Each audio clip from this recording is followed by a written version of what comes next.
What's up, guys? It's Ren from Tacoma Vibe, and today I'm going to be installing a new head unit on my Tacoma, and it's actually an Apple CarPlay and Android compatible head unit, which is pretty cool because for the 2016 to about 2019, which I have a 2019 Toyota Tacoma, Apple CarPlay was not native. I actually talk about this a lot on my blog on the Tacoma Vibes website, the Apple CarPlay blog, and I'm actually going to be updating it with this YouTube video because this is a problem that actually is pretty prevalent with these trucks. And you know, you're spending so much money on these third-gen Tacomas, and the fact that they don't come native with Apple or Android CarPlay is a huge miss in my opinion.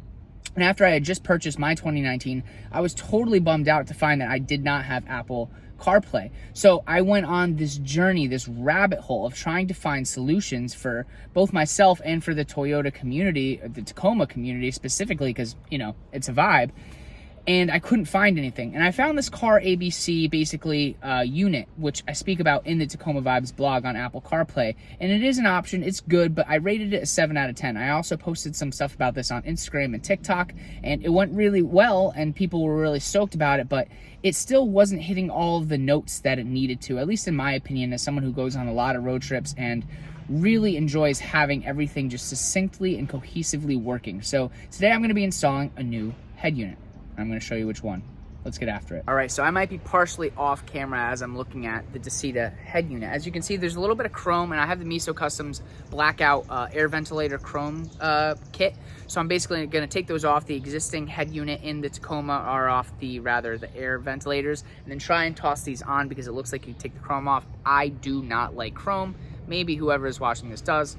Whatever floats your boat, but it is your truck, so design it the way you want. But you could already tell as we're looking at this, it's a pretty slick design. I'll get some cool products zoom-ins, and you'll see it as I'm installing it into the truck. But they give you all the instructions, all the hardware, all the harnessing. It looks like it's going to be plug and play, so hopefully this install takes me under 10 minutes, and the video is nothing longer than that.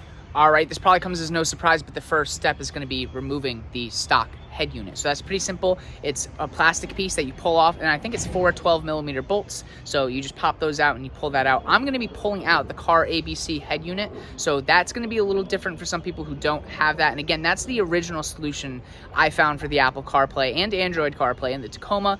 It's great. I gave it a 7 out of 10, but I need a 10 out of 10 for my Tacoma. I'm stingy like that. So let's do this. All right, so we're going to be removing this plastic portion. You can get trim removal kits, and I actually recommend trim removal kits. I'll post some down in the description. They're super helpful. I'll also post down my Tacoma Apple CarPlay blog in the description. I highly recommend reading that. I'm going to break down the steps on how to install this, as well as the Car ABC unit if you were more inclined to a cheaper but still pretty solid option. So first things first, let's take this part off. You can really pretty much just pull it. It's hard to do one-handed, so give me 1 second and we'll pop this guy off. So bada bing, bada boom, you can just pop it right off. And then you're going to reveal the head unit. I believe these are 10-millimeter bolts, maybe 12-millimeter bolts. There I am, guys, what's up? And we're basically just gonna pop this out. And then again, we're gonna get those Car ABC head units. What I'm gonna do a little differently, see how there's no chrome on this? This is from the Miso Customs Chrome Blackout Kit. So I'm gonna take these off and put them on the Dasaita. So that's not a step most people will be doing, but it is sure as heck one I'm gonna be doing because I do not like chrome. So just a really quick comparison, you can already tell that the screen is marginally bigger. Like if I were to stack these on top of each other, that screen is so much more massive than what the stock has to offer. So I'm going to be removing these chrome pieces and putting the blackout from the Miso Customs in. This isn't color match, which if I had to have one gripe so far, I guess that would be it. But what I'm going to plan on doing is wrapping the silver, probably like some carbon fiber or something cool, I don't know, maybe something a little bit different in the interior because I'm kind of an all black everything type of dude. So all this to say, the head unit looks a lot bigger and this install is going pretty smoothly so far.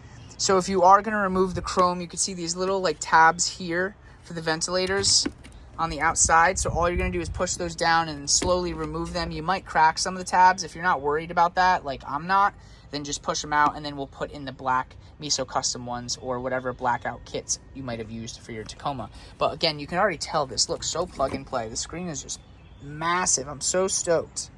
So I'm adding an extra step. I actually removed these chrome pieces from the ventilators on the Dasaita.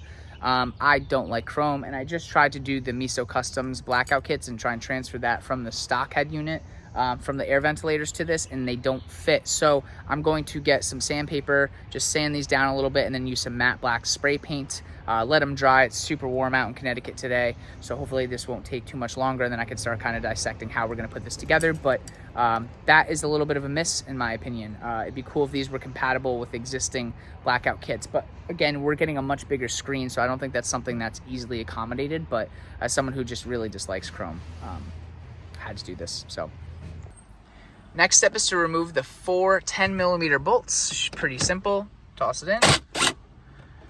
Take all 4 out.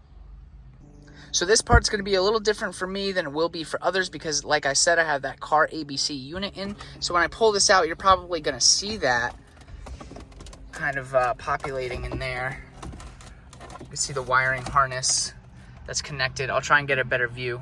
Okay, so as you can see, this is that car ABC unit. So I have to personally disconnect that and change up the wiring configuration. But right now, this guy's just kind of chilling out. All right, once everything has been taken out, we're just gonna basically plug and play. They give you a pretty good diagram. I'm not gonna lie, this took me a little bit longer than I would have liked it to, but you just kind of follow the diagram that they gave you and you should be able to knock this out in no time. So they give you a really great diagram in the box as well, and they give you some great installation instructions here too that kind of breaks it down. Where I got confused is they gave additional wiring for a Toyota Corolla, but when I turned on the truck and tested out all the functionality, everything worked really well. So now I'm just going to organize this rat's nest of wiring and then put this back in, and then we're going to bump it and see how it does. One thing to take note of is when you take off the OEM, make sure you get these red clips, because with the Dasaita, you're not reusing these 10mm bolts that we originally used to take out the stock head unit. You can see right here where those 10mm bolts used to go in. So these red clips are really what's fastening the whole head unit in. And again, you're gonna see a bunch of my messy wiring here. Just follow their diagram. It definitely took me a little bit. I think they probably could have done a better job with how they formatted it, but overall was able to figure it out in under an hour or so with a little bit of help and a second eye from my family. But yeah, remember to get those red clips in and then insert this, and then you should be pretty much good to go. It's a significant upgrade as far as screen space.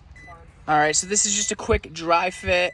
I just need to put the vents back in, and then we should be pretty good to go, and then I'll start her up and we'll go through the functionality if my phone allows it. Ooh.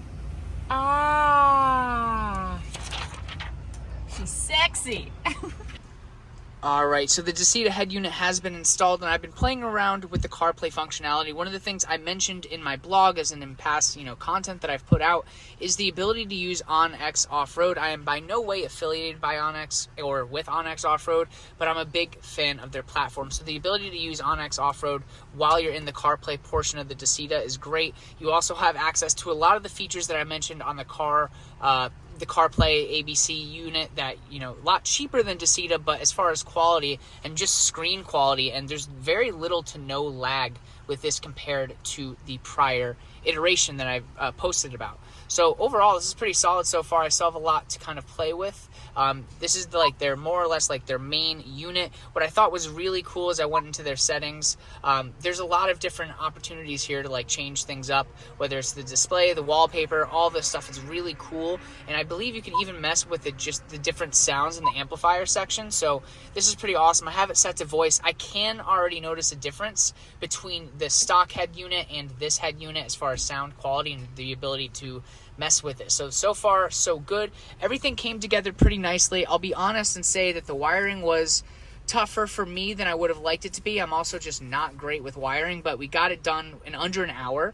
I think Dasaita does a pretty good job with the layout of how you are to wire this up, and they do have some install videos existing that are probably a little bit more robust in the wiring aspect as opposed to my video.